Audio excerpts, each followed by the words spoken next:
story has some Old Irish translations.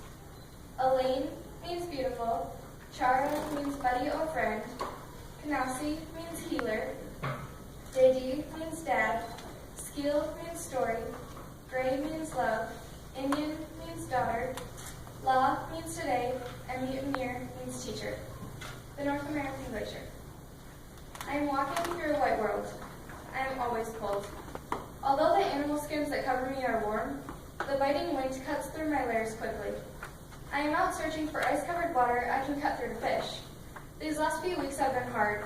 We haven't found a single pond, lake, or even stream since the mammoth herd we were tracking died out.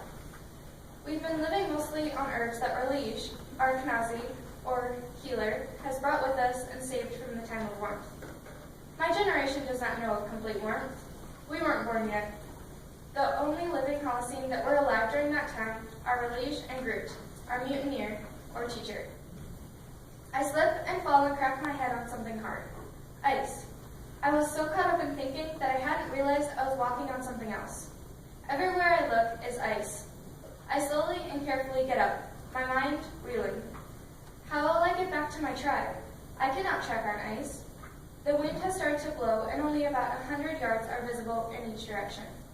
I start to slowly make my way back the way I hope I came, but with this weather and this ice, I could be going in completely the wrong direction. I can only hope that Jamil was following again, in his protective way that would usually make me mad. Although I am the tribe's most reliable hunter, and he is the protector, he still insists on being protective of me because I am a girl. Which is sweet, but I can fend for myself. Just maybe not right now. Akilai, where are you? Jamil's voice rings through the whistling of the wind, making me realize that I am headed in the wrong direction. Keep talking, Jamil. I cannot see, I shout back.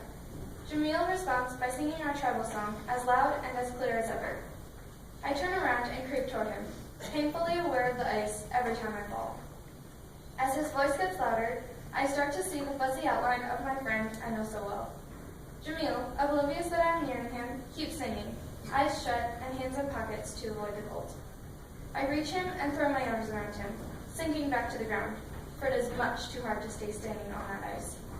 Jamil laughs and tells me I am fine now, that we are only 10 yards from the solid rock we are comfortable with. With Jamil leading me, still laughing his head off at my unease and discomfort on the ice, we make it back to the rock safely. We had better head back to Camp Gray, Jamil says, always the responsible one. I do not want to have to face Diddy. My father will be disappointed when I come home empty-handed once again.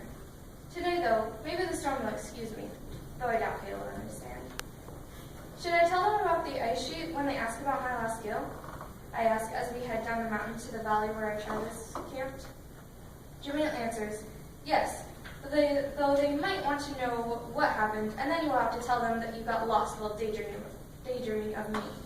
He smirks as he says this, and I know that he is only joking, so I bump him over my shoulder, letting Holocene express our amusement. I think that will only create more chaos, my Chara, I responded.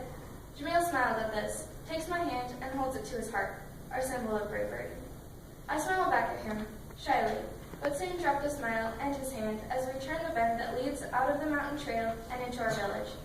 As soon as we are spotted with no food, chaos does indeed erupt. We are all going to starve, or freeze to death. Without the animal's oil, we have no start for our fire. That's right, we will also run out of clothes. Some of them are already going threadbare. All these complaints, worries, and exclamations and more rang through the village as they all crowd around Diddy. He takes it well, as a chief, and lets them all voice their worries until they all die out to stare at him. He starts to say something, but I interrupt him and blurt, I found a great sheet of ice. We did, I correct, gesturing to Jamil. Our people stared, silent for a moment, and then a great chorus of voices rise to the clouds. Didi raises his hand to stop them, and when they're all quiet, he asks Jamil if this is true. When he nods, Didi raises his face to the sky and laughs his hearty laugh, thanking the heavens. Didi then asks us to show him at dawn. Jamil and I share a glance, and then I answer my father. Well, sir, I really do not know of its exact location. What is it you mean, Indian? Didi asks calmly, still full of trust and confidence in me. I gulp and respond. Well, I was not completely focused, and by the time I realized this, the snow was blowing too thick for it to be visible. I would still be lost if Jamil had not found me, I admit. Lines of worry and disappointment show in his face, but he quickly masks it. So you have no idea where this ice sheet is? Davy asks. He speaks softly in a way that only I know to be when he is forcing himself to be calm. I nod. Well, do you think that you know at least a path to it? He questions further. Maybe, but I do not even know if it is fishable. The ice looked as thick as a rock's tense walls, I say sheepishly. Diddy nods and proceeds to say loudly to the entire tribe, We leave at dawn.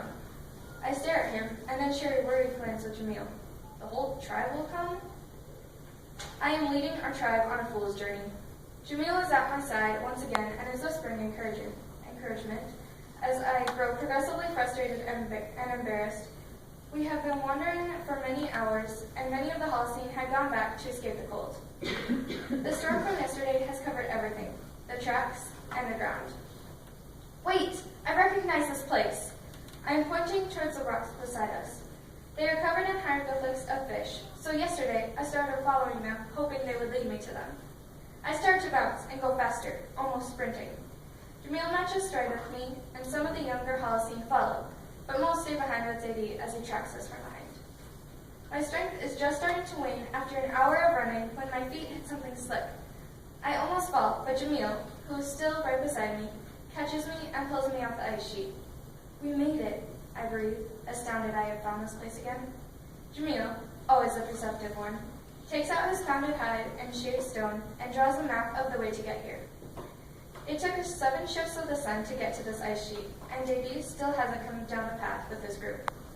Jamil and the hunters start to make their way across the ice sheet. I try to follow, but I slip and fall and have to crawl back to solid earth. Jamil notices my distress and comes over to me. He hugs me and tells me I did well. You, Akili, are an amazing hunter, but I do not think that ice is really your strongest point, he says quietly with a smile in his eyes. We hear a shout and look up to see my fellow hunters yelling and laughing and joking. We catch a phrase that they are repeating. We found fish! We found fish! They shout. Davy and his group come up the path just in time to hear this, and all the Holocene jump and dance. Jamil and I look at each other and smile. Our troubles are over. Jamil reaches down and kisses me, and we laugh self-consciously, and then for real, at each other's discomfort. Davy comes over and hugs me, his eyes filled with pride, and says, You are brave and strong and a lean, just like your mother was. Oh, what a joyous day this is. My name is Akili, and I am the girl who discovered the North American glacier.